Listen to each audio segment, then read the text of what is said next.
Cytokinin परपरा। ITP हमारा जो होता है इम्यून थ्रोम्बोसाइटिक परपरा, वो एक हमारा ऑटो इम्यून डिसीज है।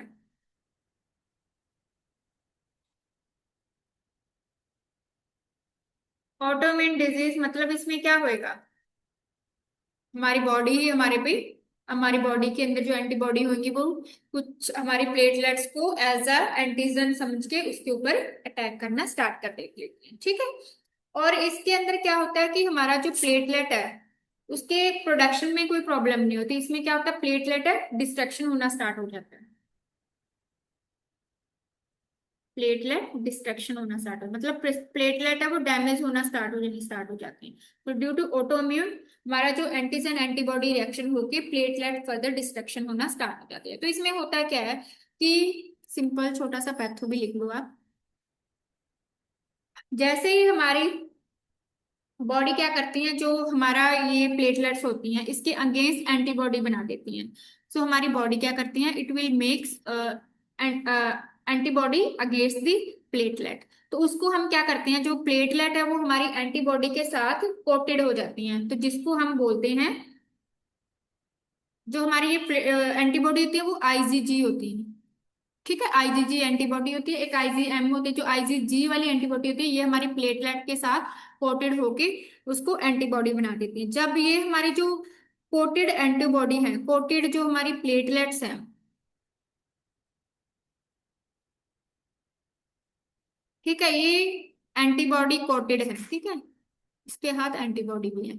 तो ये जब हमारी स्प्लीन में जाती है ना, स्प्लीन के अंदर क्या होती है हमारी, स्प्लीन क्या करती है, किलिंग का काम करती है, उसके अंदर मैक्रोफेजिस होती है हमारी, ठीक है। तो ये मैक्रोफेजिस उस एंटीबॉडी जो प्लेटलेट है उसको खाना शुरू कर देती हैं, डिस्ट्रॉय करना शुरू कर देती हैं, जिससे फर्दर क्या हो जाता है, प्लेटलेट का काउंट है वो क्या हो जाता है, कम हो जाता है। तो patient have increase risk of bleeding. So ITP कभी भी आए तो दिस इज ऑटोइम्यून डिजीज है, प्लेटलेट इसमें कम होता है, डिस्ट्रक्शन होता है, दिस इज पैथोफिजियोलॉजी की इस रीजन से कम हो जाता है उनके अंदर, ठीक है। स्टार्टिंग में तो क्या होता है, इसके अंदर प्लेटलेट नॉर्मली होती है, इनिशियली फेज में तो प्लेटलेट नॉर्मल होती है, बट धीरे धीरे क्या करते हैं कम होती जाती है। तो इनका जो प्लेटलेट का जो सेल्फ लाइफ है, लाइफ स्पैन है, वो भी कम हो जाता है। नॉर्मली हमारा 8 to 10 डेज से कम होके life span at least 3 to 4 days, 2 to 3 3 to 4 days का रह जाता है, इतना मतलब ज्यादा बहुत ही मच शॉर्टर हो जाता है।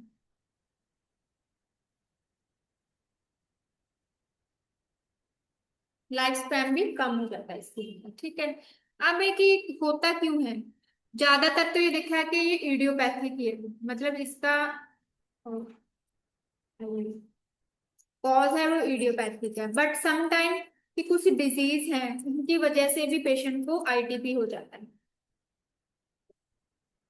तो मेन कॉज इसका क्या है, इडियोपैथिक, हमें आज तक पता ही नहीं चला किस रीजन से होता है, बट कई कई पेशेंट्स में देखा होगा, अगर रिसर्च की हो गई तो उनमें अगर कोई पेशेंट को वायरल इन्फेक्शन होता है, ठीक है, viral infection can also lead to ITP and H pylori, so Helicobacter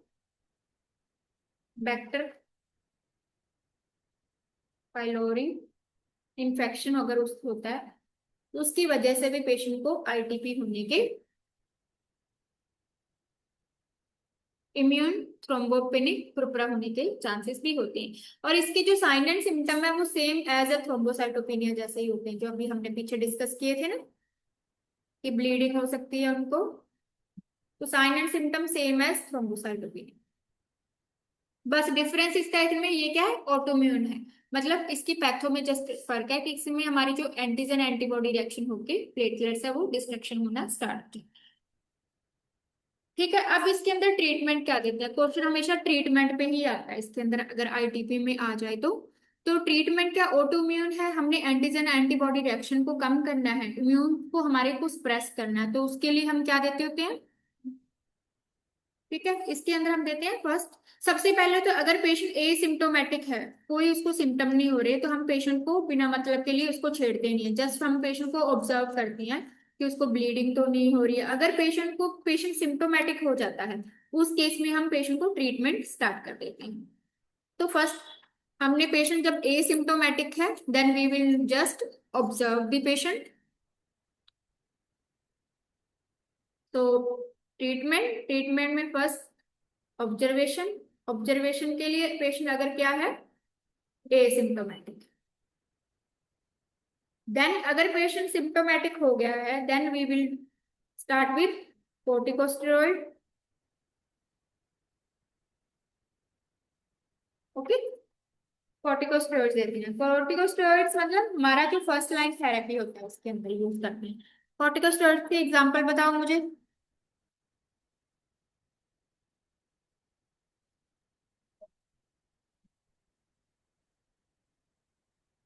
प्रेडिनिसोन, तो प्रेडिसोन प्रेडनिसोन हो गया, हाइड्रोकोर्टिसोन, सोन वाले जितने भी आएंगे, मिथाइल प्रेड, मिथाइल प्रेडिनिसोन, ठीक है। अब कॉर्टिकोस्टेरॉइड पे हमेशा बहुत ही क्वेश्चन आते होते हैं स्टीरॉइड पे। स्टीरॉइड के किस पे आते होते हैं? साइड इफेक्ट पे। आपको साइड इफेक्ट टिप्स पे याद रखना, ठीक है। हाइपरग्लाइसीमिया, लॉन्ग टाइम लेने के लिए ऑस्टियोपोरोसिस हो जाता है। More prone to, patient is more prone to infection, ठीक है। ये क्या करते हैं कॉर्टिकोस्टेरॉइड, हमारे जो इम्यून सिस्टम है उसको क्या कर देते हैं, स्प्रेस कर देते हैं। तो जिसकी वजह से स्प्रेस हो गया, इम्यून सिस्टम एक्टिवेट नहीं होगा, इतना स्प्रेस होने की वजह से जो एंटीजन एंटीबॉडी रिएक्शन है वो कम हो जाएगी। मैक्रोफेजेस है जो प्लेटलेट को डिस्ट्रक्शन करना कम कर देगी, ठीक है। देन अगर फिर भी पेशेंट को बहुत ज्यादा हो रहा है तो then we will do splenectomy. Spleen को ही हम हटा देंगे, स्प्लीन का ही कट कर देंगे, so we will do splenectomy. तो we will remove the spleen, क्योंकि स्प्लीन के अंदर क्या हो रहा है, प्लेटलेट्स के मैक्रोफेजेस को डिस्ट्रक्शन कर रहा है। और अगर पेशेंट का प्लेटलेट काउंट लेस देन 10,000 हो जाता है तो देन वी विल हम केस हम प्लेटलेट ट्रांसफ्यूजन भी कर देते हैं,